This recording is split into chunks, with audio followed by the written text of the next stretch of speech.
leadership, I'm excited to continue to grow, and our goal is to become top 30 within the next 5 years. So keep your eyes on FIU. We're going to diligently work to ensure that our students have wonderful opportunities once they cross that graduation stage. And we know we also play an important role in teacher development and that teacher pipeline, so we're proud of that work that we do here. And we're just really excited to kick this off today. And as a token of our appreciation, Governor, I understand, I know firsthand that you have a football aficionado in your household. So we have here a jersey.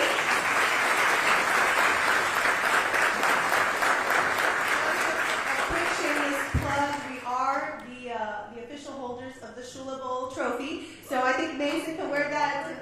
Yeah, two. One was Penn State, so that doesn't really count.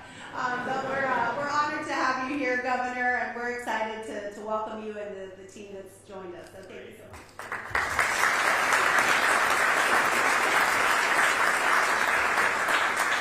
Well, I have 3 young kids, including a son in 2nd grade, and the chance that he will accept this over his Florida State Seminoles is unfortunately 0.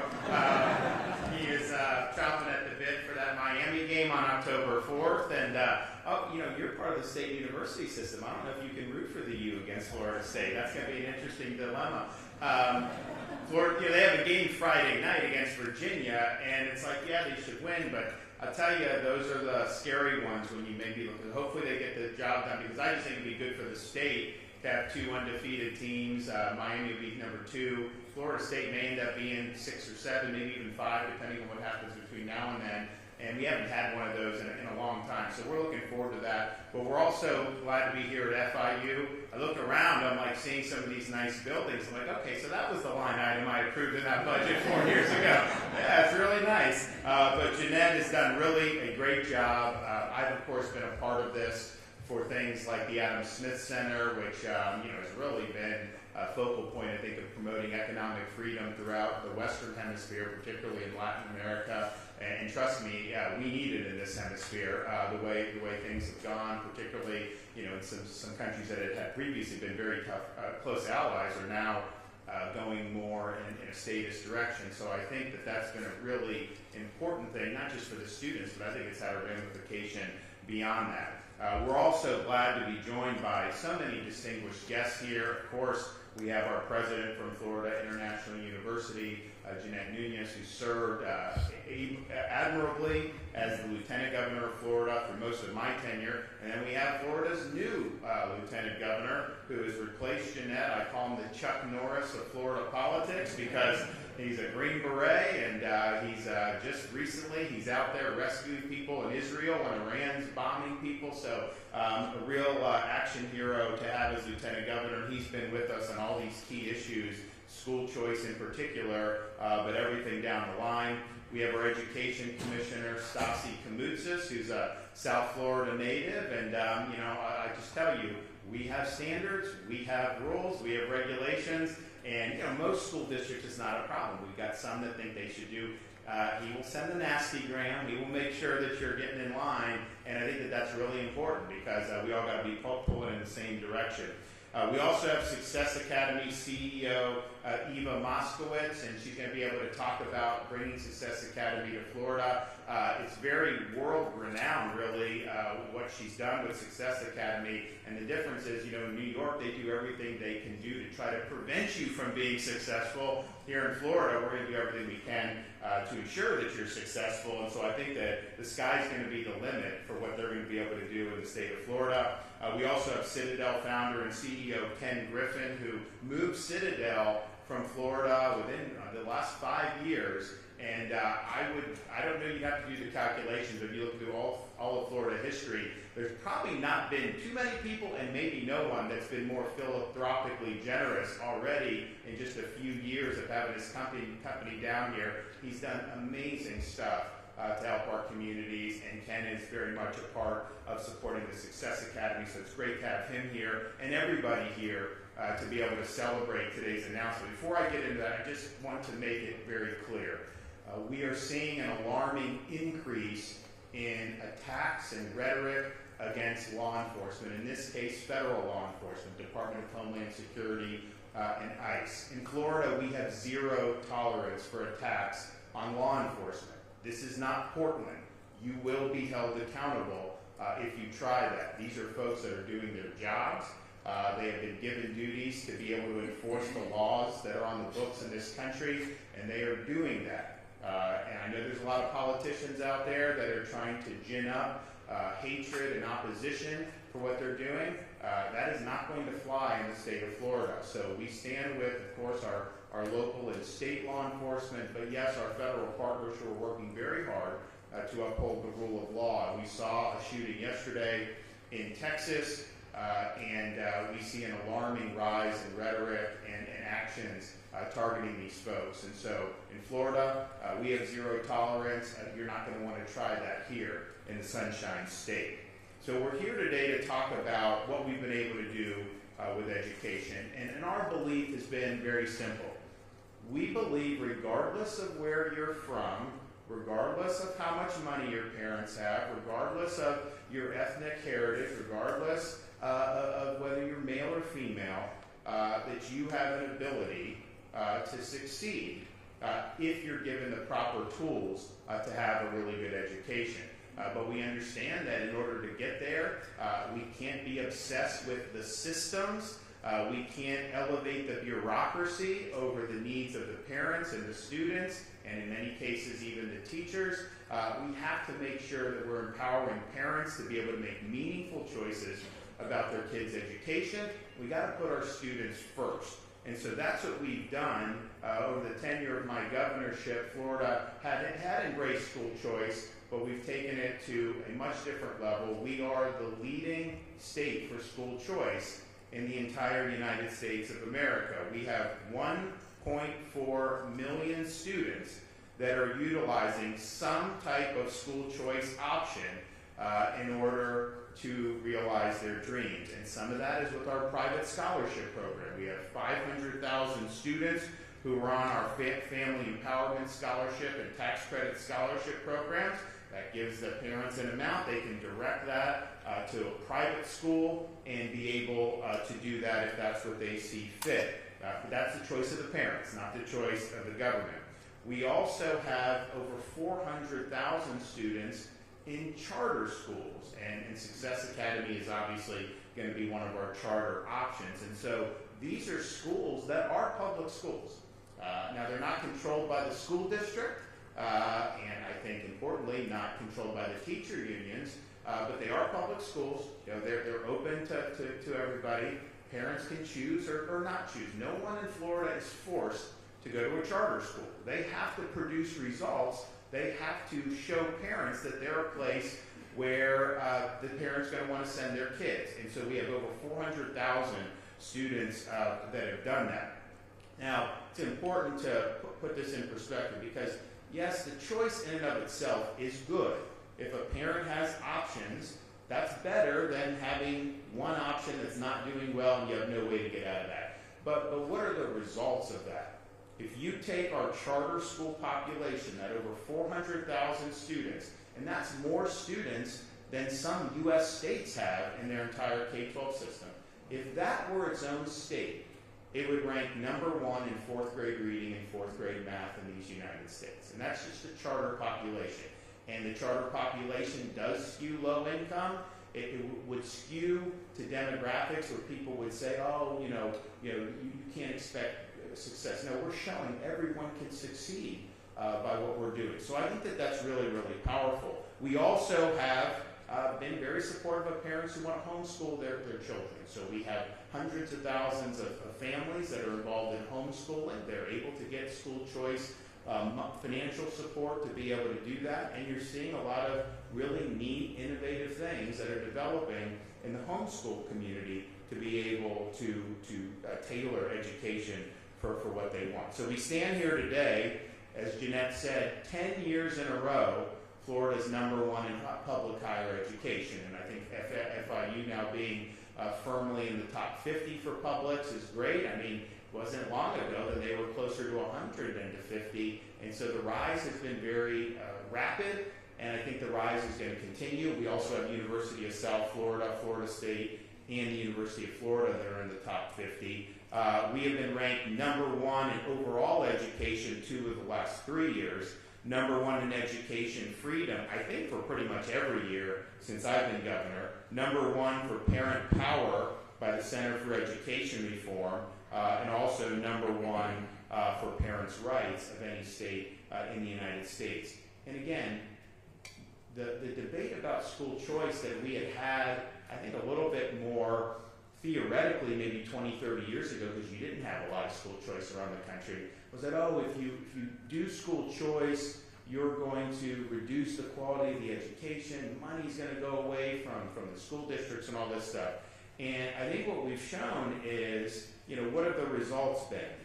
So the results that we see from expanding school choice as follow.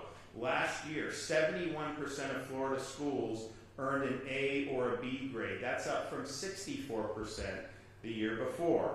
Even better, 44% of schools earned an A. The number of schools receiving a D or F declined significantly year over year. Now, part of the reason I think we were able to do that is we instituted a change in how we evaluate schools. We had focused on one kind of high-stakes end-of-year test that was frustrating for parents and some teachers and a lot of students. It also just practically happening at the end of the year. If you needed remediation, well, the kids are on summer vacation, and so how are you able to remediate? So we replaced that one end-of-year test with progress monitoring. That progress monitoring is periodic throughout the course of the year. It gives an ability for teachers and parents and the school to be able to rectify poor performance, and we've seen a huge, huge increase in performance as the school year has gone on as a result of our progress monitoring. Finally, before we talk about Success Academy, I'm really proud that we've led the way on reinvigorating American civics as something that's really important for our students. We started and the philosophy behind it is simple. You're going to have people graduate from our K-12 system who will want to go to college and go into business or go into college and be a doctor. Some will just maybe be entrepreneurs and not even go to college. Some will go into trades. People are going to pursue a wide variety of paths. But every single person that we send out of this K-12 system of ours is going to be called upon to exercise the duties of being an American citizen. And it's incumbent upon us to ensure they're not just a blank slate when they get out of here, that they actually have a foundation to understand what are the principles that have made America unique, what does it mean to be in America, why have people fought and died defending this country. And if we're doing that, then we're doing our part so that they can go out and make the most of this really unique opportunity to be a citizen of this republic. And some will want to get involved in civic affairs. Maybe some will just be diligent about voting every election. Maybe some people get involved in their local community. But having that foundation, I think, is really, really important. So we have a Civic Seal of Excellence program for teachers, because we can sit there and tell you, you need to read Federalist number 10, you need to read the debate at the Federal Convention, you need to read all this stuff, and that's fine, but you have to have teachers that, one, are passionate about it, but then have a solid understanding.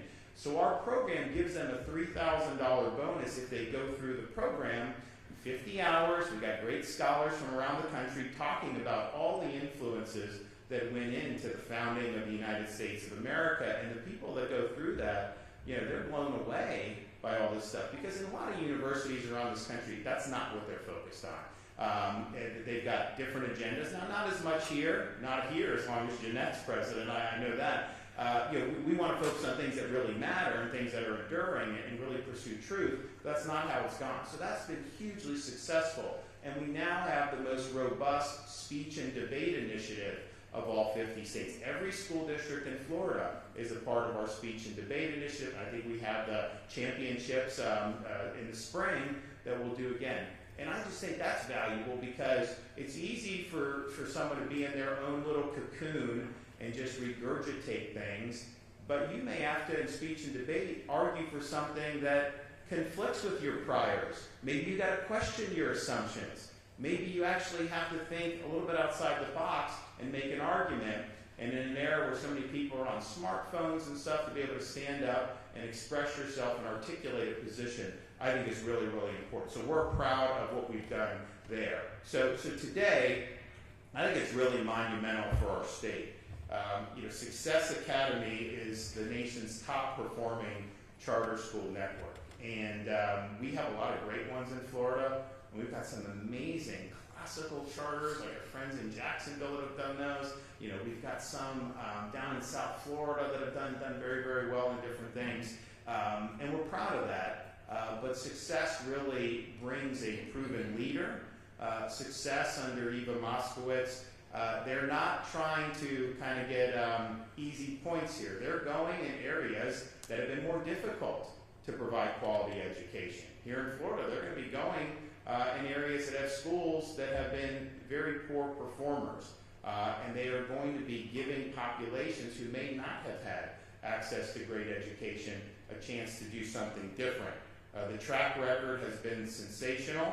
And I mentioned this in passing, this is just true. New York City and New York State does not want charter schools, by and large, to be successful. Why? Because it's not something that the teachers' unions want to be successful. Why would that matter? Because they're the ones that really call a lot of the shots, unfortunately, in some of these states. And one of the things we did in Florida was say, no automatic deduction for teacher union dues. They can't be forcing you to do this. They can't even have an expectation it's just going to happen and all of a sudden you'll see it on your paycheck. No, if you want to opt in, you can write them a check, you can do. But what has that done? The number of people that have joined has plummeted.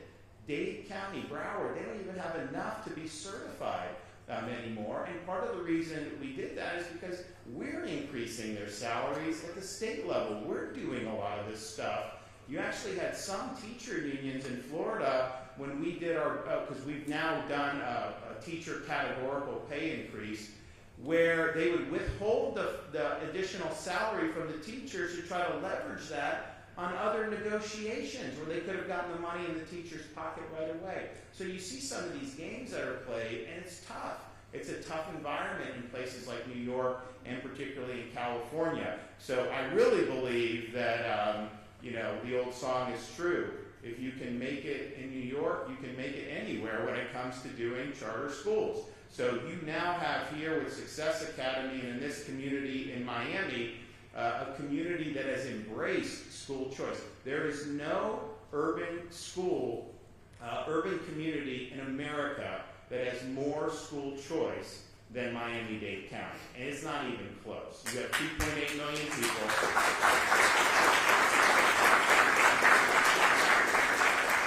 2.8 million people, and I think it's over 70% of students attend a school other than the neighborhood school where they would traditionally be zoned to go to. And that's all parental empowerment, that's all parental choice. Now with Success Academy, you're going to have launched a entirely new venture for Florida, an operator that has great success and really has high standards. But what I saw, because I went up there and met with Eva like years ago when I was first governor, and what you see is a belief that all these kids have potential. All these kids can do well. Different kids may need different tools. Not every family is offering the same levels of support across every part of our country, but people, they can succeed. And there's a belief in that, and the belief is, and the goal is to, let's get these kids to maximize their potential. So I'm excited. I know we had to work hard kind of in the extra innings of the legislative session, and we're going back and forth, and we got it done because I knew it was important, and so we were happy to lean in on that. So we're going to hear from some of our speakers. So we're going to start with our Lieutenant Governor, Jay Collins. If you want to come up here, he's a 23-year Green Beret, was an outstanding state senator. This is interesting. He lost his leg after 18 years of service, and rather than retire, he became the first person in the history of the Army to re-qualify as a special operator Green Beret on a prosthetic limb. You want to try that? Probably not very easy. And he's hit the ground running as Lieutenant Governor and has been a real champion for educational choice in Florida. Jay?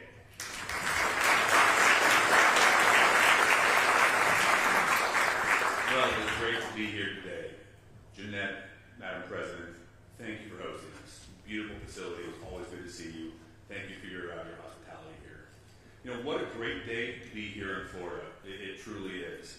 You know, it's important to remember just how critical education is to each and every one of us. You know, my background, many of you have heard about the military stuff, the Chuck Norris thing. Yes, I did requalify as a Green Beret, but there is one small correction. I'm going to make this as always, right?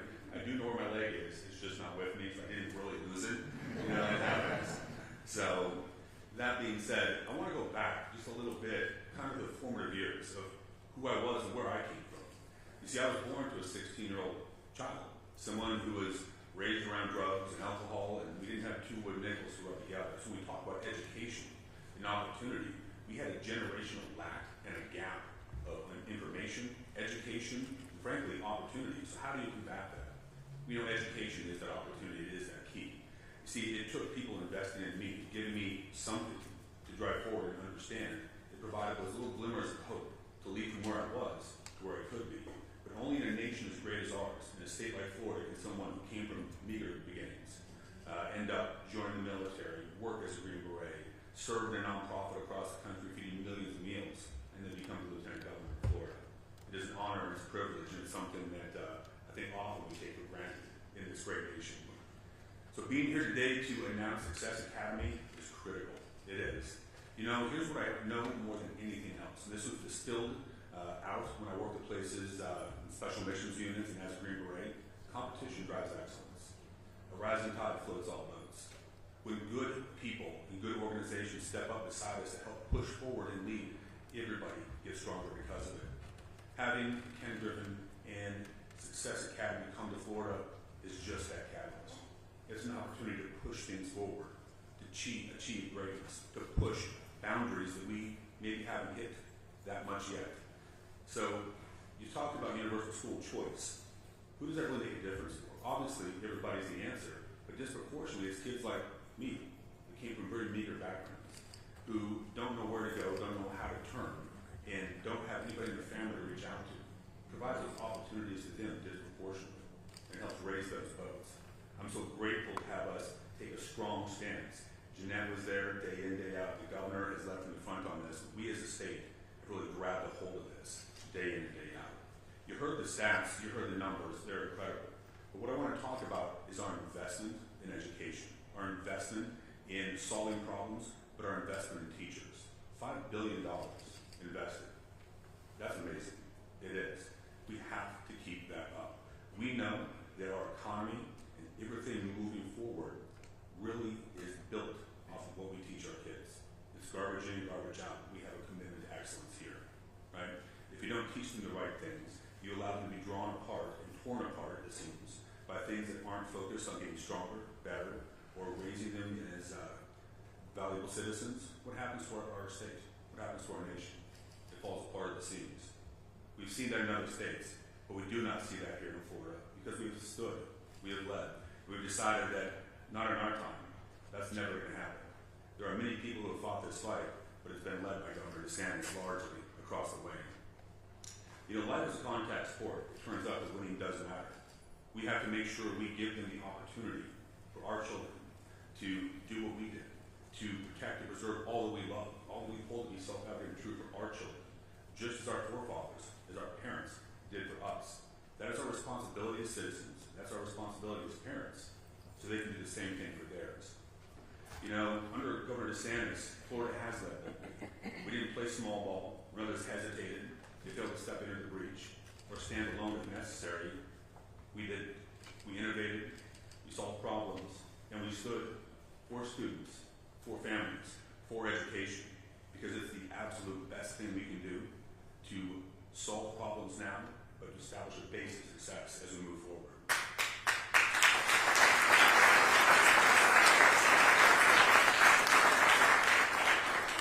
So I want to leave you with this.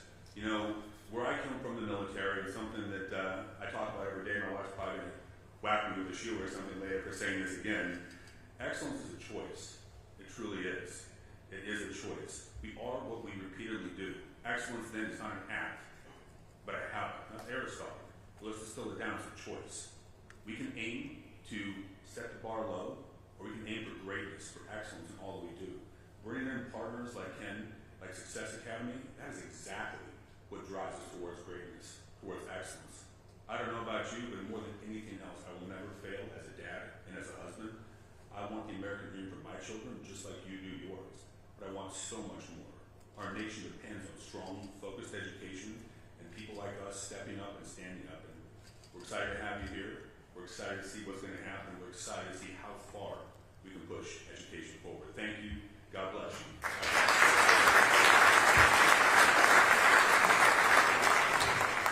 Okay, Florida Commissioner of Education, Kamoutsas, is hard-charging. He's done a phenomenal job, and I can tell you, parents in Florida, you got no better friend than Stasi, making sure that your rights are protected.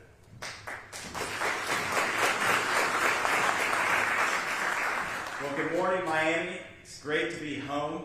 Great to be at FIU with President Nunez. Great to see so many friends here in the crowd. I see Representative Omar Blanco. I see President Madeline Maria, as well as Trustee Robert Alonzo and Board Member Dana Espino. It's great to be here in the community that I know and love. I was just here last week with Secretary John Davis. We got to speak to over 2,000 students in the neighborhood I grew up in, Northgate. I went to Dr. Kropp, and I had the ability to participate against some of the best in the district when it came to sports. And I got to go to my rivals' high schools as well and talk about the importance of their future. Whether it was Miami Norland, that just became an A-rated school. That's a big deal for our community. Whether it's Miami Carroll City, who also just got an A as a school. North Miami Beach, Miami Central, Miami Northwestern. It was great to visit with these students and see how much greater the quality of educators and administration is in the public school system because of charter schools, because of the competition that is now taking place. And Governor, I thank you for leading on that. I know firsthand just the challenges and opportunities that we deal with as folks here in Miami. My mother was a single mother of 3 kids. She struggled her whole life, and she struggled to make sure that we had the best education. And so for our district, at that time, it was Dr. Kropp, and I was super thankful for the sacrifices that she made. There's so many parents in Miami that want the very best for their children, as well as throughout our state. And so thanks to Governor DeSantis, Florida is providing every family access to a world-class education, no matter where you live, no matter how much money you make. So thank you, Governor, for your leadership.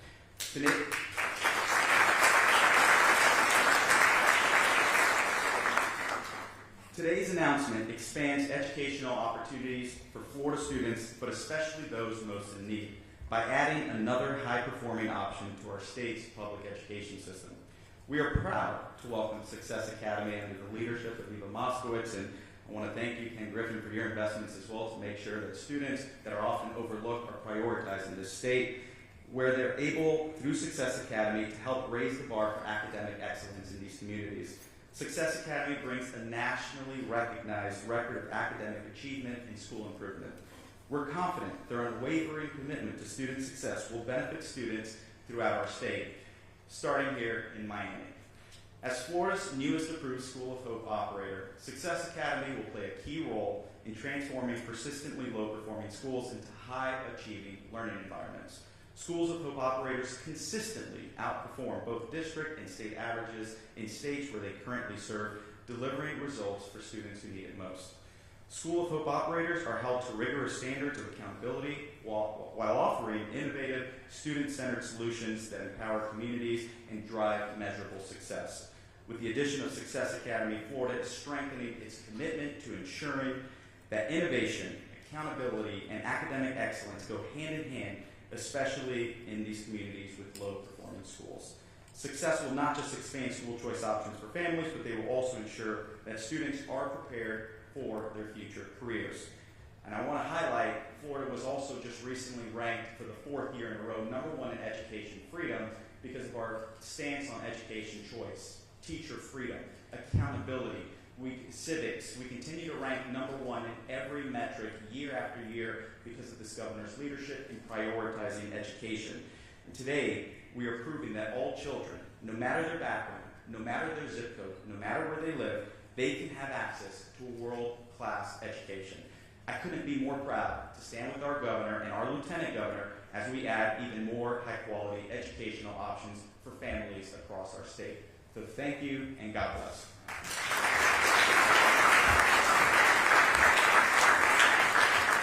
one of the things that we've done since I've been governor is to say, pay teachers more. And I agree, but the problem is like you send more money to school districts, they don't have to spend it on teachers. And a lot of times bureaucracies grow. So we created a categorical in the budget and it's now $1.35 billion, 1.38. It only can be spent on teacher salaries, but we include the charter schools in those public schools. And so we've been able to help our charter schools teachers get pay increases. And look, you're not getting rich being a teacher, but like in Miami, it's a high cost of everything. It helps, and so we're going to be committed to continuing to do that. So you can anticipate us rolling out an even larger teacher categorical for next year, and that announcement will be forthcoming.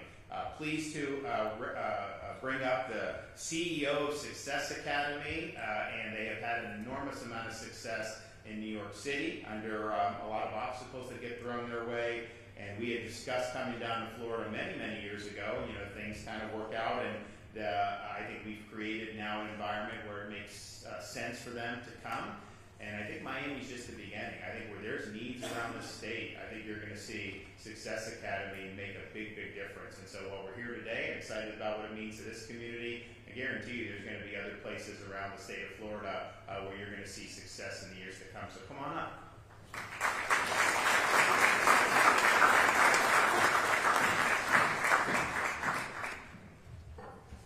Good morning. Very nice to be here, President Nunes. Thank you for your gracious hospitality. Governor DeSantis, what you've done in the Sunshine State vis-a-vis education is extraordinary, starting, of course, with school choice. But the recent legislation throws down the gauntlet that excellence matters. There is no state in the country that has made this kind of commitment to excellence. It is not only going to help the poorest and most vulnerable children in Florida, but I think you're going to set a national standard for the country. Because as many other speakers have said, despite recent successes, we have a crisis in public education. We have a crisis in America. If we look at our international competitors, we are not keeping up. And so having this emphasis on quality is a game changer. And it's why I am so pleased to announce that not only am I coming to Florida, but I am coming to Miami because of the work, Governor, you and the state legislature has done. I thank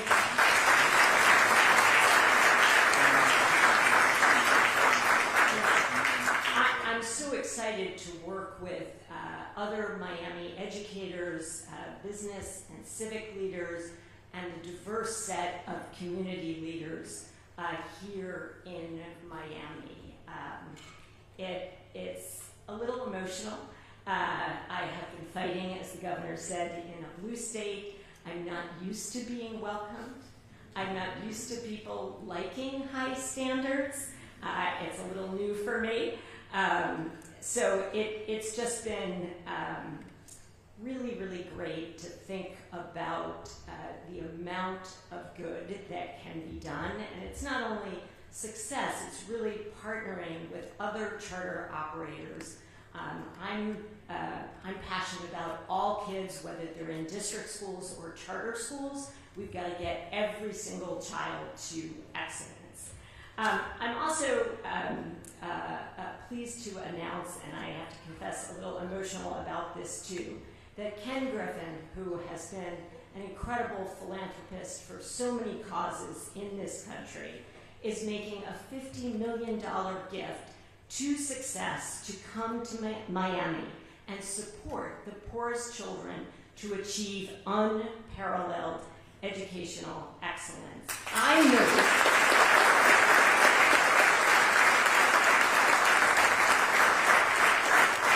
am extraordinarily moved by this, and I hope others are as well. It's really hard to capture in words the magnitude and the meaning of such an unprecedented gift. It is transformative to commit to our most vulnerable children and the American dream. Please join me in thanking Ken.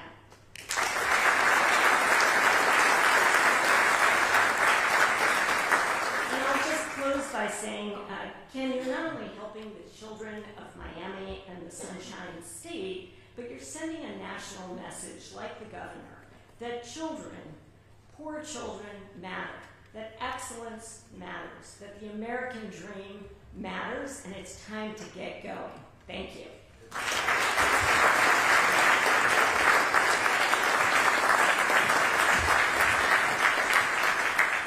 Well, we're excited to have Eva in Success Academy, and I think the sky's the limit. As she mentioned, Ken Griffin has put up $50 million to help with this, and obviously, the state, we're involved in the charter schools.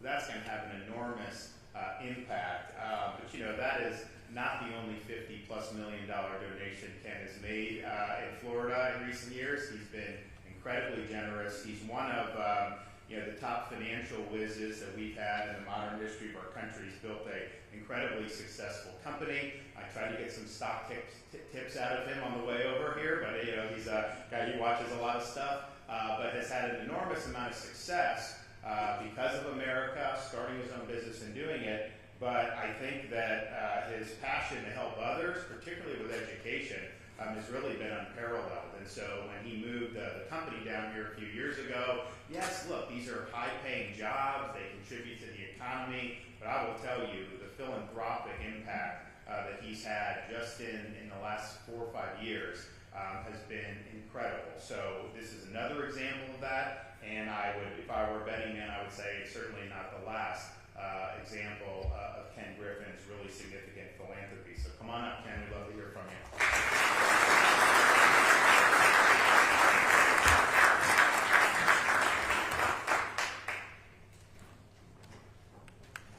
So, thank you so much, Governor DeSantis. And today truly is a moment of celebration for the children and families across Florida. Under your leadership, and with the support of our state legislator, Florida continues to lead the nation in ensuring every child has access to a world-class education. And when I walked into the room this morning, I said to Eva, welcome to the state of Florida. All of us are so thrilled that you have chosen to come here to have such a profound impact on the lives of so many children in our great state. Thank you and welcome to Florida.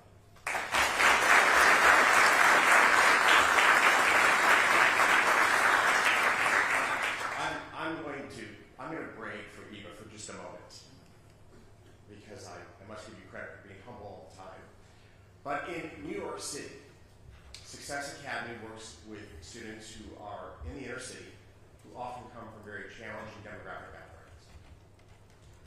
It is a remarkable testament to Eva and her team that these students in the state of New York placed first as a district in mathematics.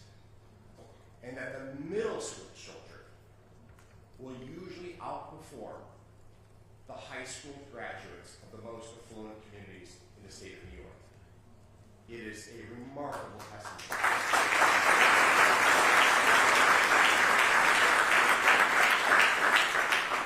to your leadership and to your team's commitment. Now, I walked the halls of success. I have spoken with the students. I have had the moments in the classroom where they're posed difficult questions that with my Harvard education I struggle to find an answer to. We do need to work higher education and where we're going. But what I will tell you is I love the culture of optimism, rigor, and most importantly, high expectations. High expectations.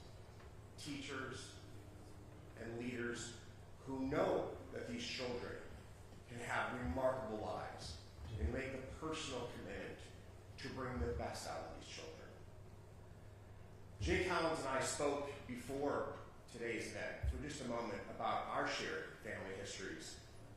Jay grew up in a family with little, and I was very fortunate that I grew up in a family with some means, but my grandmother grew up in a house with no running water. like Jay did. And for Christmas, she had an orange. And like Jay and like the governor, we all firmly believe that education truly is the on-ramp to the American dream. So Governor, with your leadership, Eva, with the gift, the commitment of your team, we will pave the road for tens of thousands of students here in Florida to join all of us in living the American dream. Thank you so much.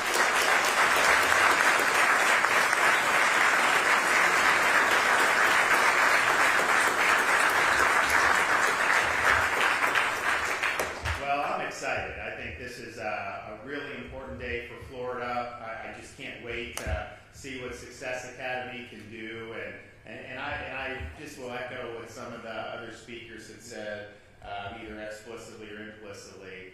We believe that kids from all walks of life have the potential to succeed, and Eva Moskowitz believes in setting those standards very high and working to make them reach their full potential, and she has a model that works. So we're already number one for charter schools in those categories, but I have no doubt that Success is going to put us up even more. So thanks everyone for being here. I can take a couple questions before we leave. Yes, ma'am.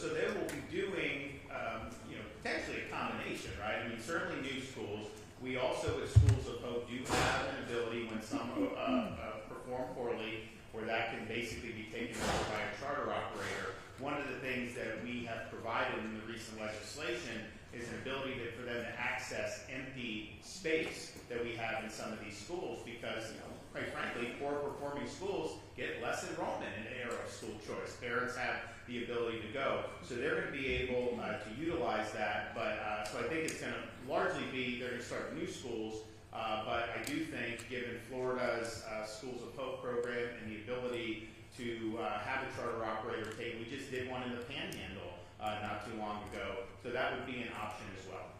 Governor, I was hoping you might explain your thinking a little bit on deeding the land next to the Freedom Tower to the Trump Presidential Library rather than.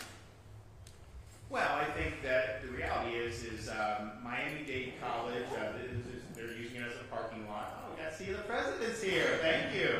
Okay, and so it's a site that they are interested in doing a presidential center on, and I think to have that done in conjunction with one of our state colleges is really monumental. Now, we had worked and negotiated possibilities at Florida Atlantic, here at Florida International. I know they thought hard about that, but their preference was for this land next to the Freedom Tower. So you're going to have a presidential library in the state of Florida, which I think is good for the state of Florida. I think it's good for the city of Miami, but you're going to have Miami-Dade College be able to have programs that are going to be associated with that. And so we think it's appropriate. We think it's going to be good for the state of Florida. And think about this. Donald Trump is like the quintessential New Yorker, right? I mean, like, he was Queens, real estate, apprentice, all this stuff. And he's not doing his presidential library in New York City or anywhere in New York State. And I think that's a testament, one, how he was treated by New York City, with the Attorney General trying to take his money and the bogus prosecution, but also the city's got a lot of problems. They may elect a mayor that's going to cause a spiraling out of control of those problems in November. And so I think the fact that they want to do it right here in Miami, right by that Freedom Tower, to me is a testament that they view Miami as a city on the rise and the state of Florida as a place on the rise. So I think it's a good signal for the state that they would want to invest into this area, and I think I look forward to being able to facilitate that process. Now, there may be other things that they're going to need to bring this to fruition, but I think this is the first step, and we're happy to play a role in that. Governor, Danielle Garcia with WSPN. So to clarify that on the school's Success Academy, is that going to be opening 2026? Is it going to be